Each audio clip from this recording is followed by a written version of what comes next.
Hi, Doc Moa here. So, according to World Health Organization, in 2050, half of the world's population will become myopic or will have nearsightedness or myopia. Okay? So, kung ang population in 2050 approximately 9.8 billion, so 50% of that is 4.9 billion, diba? People will have myopia or nearsightedness. And out of that 4.9 billion people na may nearsighted, approximately 10% will become high myopic or high nearsighted. Pag sinabing high nearsighted, yung grado niya is minus 500 and above. So, and sobrang taas, di ba? So, aside from sobrang blur ang nakikita ng mga pasyente na yon, no, ng 10%, no? 10% of 4.9 billion is 490 million people will have high myopia. So grabe, that's alarming. So aside from kasi, that's alarming because aside from sobrang labo ang nakikita nila when looking at far, 500 ba naman ang grado pataas, almost wala na makita at far, it will quadruple, triple or quadruple the risk of developing eye diseases pa. Nung na pwedeng ikabulag, right? Myopic maculopathy, magkakaroon ng problema sa retina,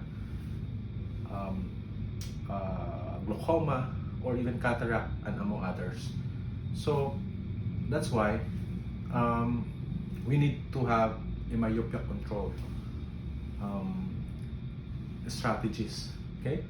So, kung iisipin natin, mukhang totoo naman talaga yung projection ng World Health Organization na yan, no? Kasi based on scientific ang ginagawa nila na data, at pagkuha ng data, mapapansin din natin, no? Kahit ngayon, mapapansin natin sa ating mga or paligid, right? Sa practice ko lang, no? Kumbaga, sobrang dami ng mga bata pa lang, sobrang taas na ng grado. And bukod kasi sa ang main causes kasi bukod sa genetics, maraming causes ng pag-develop ng myopia. Pero ang main talaga is genes or genetics na papasa from parents to mga anak. Pangalawa is environmental or which is over near work. And very rampant na ngayon ang over near work, di ba? Kasi halos lahat ngayon nasa computer or cellphone na ang mga ginagawa or work. And isang evidence pa niyan nung pandemic, no? After pandemic, sobrang daming bata na nagkaroon ng grado or sobrang tumaas yung grado kasi hindi lumalabas ng bahay, nasa gadgets o computer na lang. Over near work yun, how many hours a day? Baka whole day pa, no? So over near work, it will stimulate the retina na humaba and thereby developing myopia na sobrang taas. And ang case natin ngayon, kung isipin natin, para na rin pandemic scenario eh. So more on, nasa near lang tayo, nasa loob na lang ng bahay, ang mga work nasa bahay. So more on near. So hindi talaga, and kung nag-aaral pa, more on computer and laptop na cellphone ang ginagamit. So over near work talaga. And wala tayong magagawa for that kasi ito na yung future or environment natin. Kailangan natin sumabay. Ang kailangan magawa lang ang kaya natin magawa is to control and manage. That's why in our clinic, in MOA Optical Clinic, we have myopia control strategies or management. So we have marami-rami sila pero dalawa ang inadapt natin, which is sa spectacle we have MyoSmart, and sa contact lenses naman we have orthokeratology. So both of them offers up to 60% myopia control. Meaning, for example, ang supposed to be tataas ng grado ng bata is up to 1,000 kunwari for his lifetime. Kung 60% ang makakat mo dyan, makukontrol, 400 na lang. No? So, sobrang laki ng difference kung mamamanage mo lang at maiwasan mo po yung eye diseases bukod sa sobrang paglabo ng mata. Right? So, both of them offer up to 60%. Then si MyoSmart, yun lang, pag mga bata pa, or 8 years old below, yun yung ino-offer namin kasi spectacle yun or eyeglasses. So ortho-K naman, ino-offer namin pag 8 years old and above, yung marunong nang take care ng contact lenses, o naiintindihan na ang mga instruction. Okay? Then in a different video, I'll discuss the details about orthokeratology.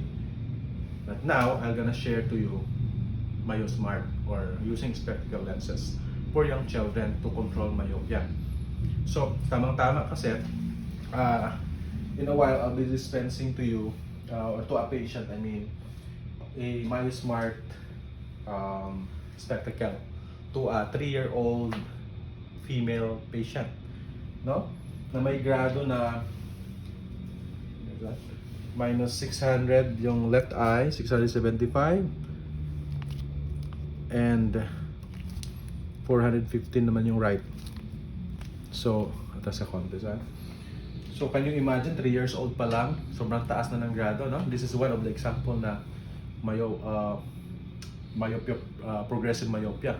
No? 3 years old pa lang, meron ng 450 and 675 na grado. Can you imagine pag naging 18 years old to or naging adult, kung gaano nakataas ang maging grado pag hindi natin ma-manage earlier or as early as now? That's why nung pumunta ang parents sa clinic, so immediately he agreed to have myopia control strategy. And dahil sa bata pa 3 years old, we opt to use MyoSmart or spectacle lenses. Then tingnan daw natin after 8 years old niya or above kung ortho-K na siya. Kasi ang difference sila, pareho silang, both of them controls up to 60% ng myopia progression. Pero ang difference is that sa MyoSmart, magdugsuot pa rin ng glasses yung bata. Okay? Nakokontrol, lumilinaw yung mata while wearing glasses, at nakokontrol yung myopia up to 60%. Pero sa orthokeratology,